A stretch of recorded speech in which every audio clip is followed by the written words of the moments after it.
Hey Brazen, happy Thursday. Going to talk about this fun workout that we have planned for today. Looks like there's a lot going on. Don't worry about it. We'll make it straightforward for you, help with the clock and all that, so you can just focus on moving and enjoying your workout. So today we have 5 rounds every 5 minutes. So essentially we're going to be going through this a total of 5 times.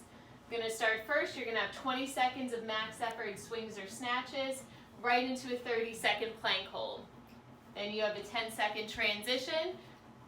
Then you're going to go into another 20 seconds of max effort swings or snatches into another 30-second plank hold. Then your 10-second transition. So up here we're just repeating the same thing twice with a 10-second transition in between. After that we're going to go into 20 seconds max effort clapping push-ups into a 30-second tuck hold. Rest for 10 seconds. 20-second max effort clapping push-ups, 30-second tuck hold. After that second time through, you then have a minute 10 seconds of rest before we repeat that again.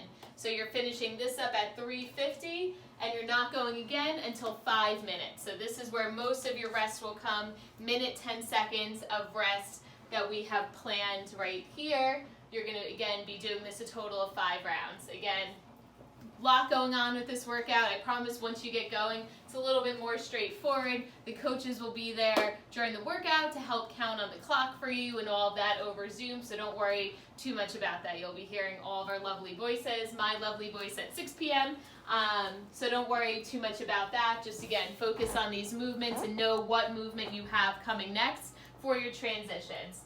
So starting first up here, our max effort swings or snatches. You have the option of either doing a kettlebell, American kettlebell swing, or max effort dumbbell snatches. If let's say you have an odd object like a bottle of laundry detergent or a bottle of Tito's, you can use that for your dumbbell snatches for this first part up here.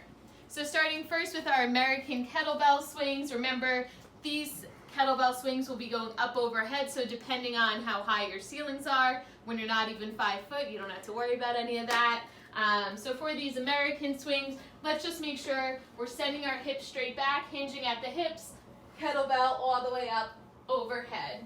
You'll notice I'm hinging in between these movements. I'm not squatting down in between these movements. It's a hip hinge movement. Your arms are just straps to get that kettlebell up overhead. If let's say you only have a dumbbell, we'll be doing dumbbell snatches instead of those max effort swings. We'll be doing alternating dumbbell snatch. So similar idea as our American kettlebell swing. We're essentially taking this dumbbell, bringing it straight up overhead. We want to focus, unlike the American kettlebell swing, with these dumbbell snatches, we want to make sure we're keeping that dumbbell close, just like we would with a barbell snatch or a barbell clean. We're not rainbowing it out in front of us. We're going from ground to overhead, just like a snatch. So in real time, a couple of alternating snatches. Just like a barbell, I start first hinging at the hips, bending over, dumbbell up overhead. I can switch either in the air, come back to the ground in between each of those, or I can switch hands on the ground. I'll show one from the side so you can see how that dumbbell is staying nice and close, not rainbowing out in front of me. A close dumbbell or a close barbell is a light barbell or dumbbell, so keep that in mind with these dumbbell snatches. That's where it's different from the American swing.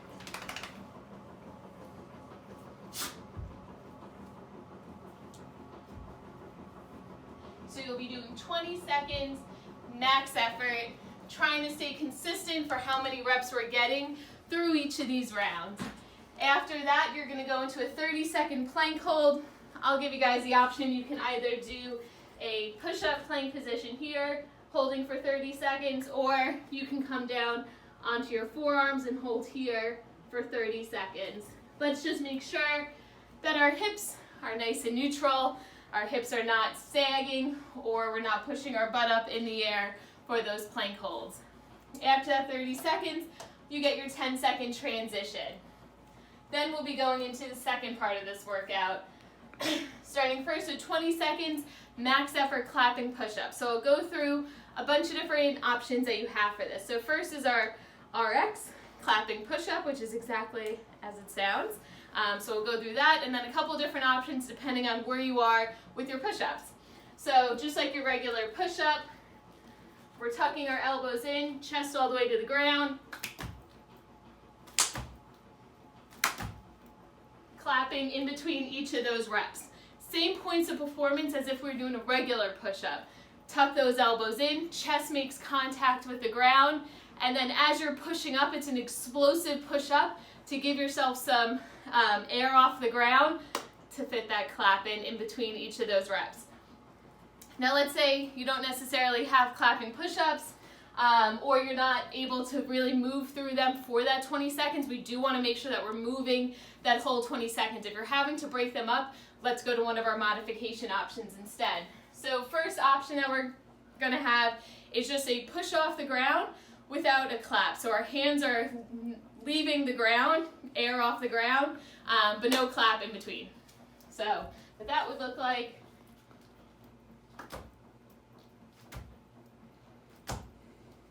This will allow you to start practicing that explosive push off the ground. Hands are slightly jumping up, let's say, but you're not, you won't need as much time as you would and as much explosive power to fit in that clap. So that's option one.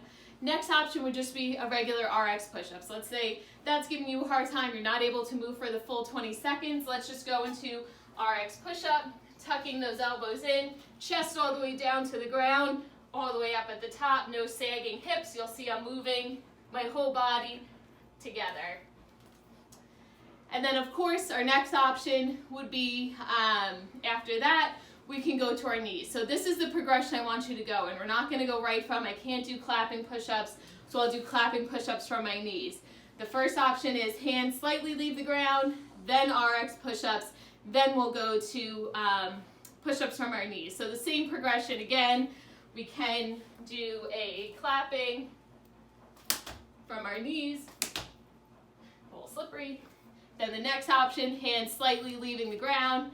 Then after that, push-ups from your knees without any clap or anything like that. But that's the order that we'll go in. All right. Then lastly, we have our tuck hold. We did these, I believe, week 1 on a Thursday. These get really tough, so legs out in front of you. We're focusing on our core and on our hip flexors. This will translate to your toes to bar. So you can make this harder by walking your hands forward. You can make it easier by walking your hands back. All you're going to do from here, lift those legs up, trying not to lean back like a hollow body, but try and sit straight up, holding here for 30 seconds. Again, that can get harder by walking your hands forward, easier by walking your hands towards your hips. So let's say you can only get your legs up like this. That's an option as well. Or we can walk our hands in more and hold one leg up at a time, hold here for 15 seconds, and then switch, hold here for 15 seconds. This will target your hip flexors a little bit more than if we were to just sit back and go into a hollow body position. So those are a couple different options that we have for those tuck holds for that 30 seconds. So again, that's the overall flow of our workout. Your coach, whoever that may be, either Maddie, Christy, I believe, yeah, Christy, is it Christy? No, it's Jeff. I don't know, sorry guys. I know Maddie coaches on Thursday though, and myself, it's Jeff, it's definitely Jeff. One of us will be there to help you, talk you through this workout so you know where you're going, but just make sure that you're keeping in mind what movement comes after each of these to have some idea for these transitions. That's what we have. Have a great Thursday. I'll see you at 6 p.m.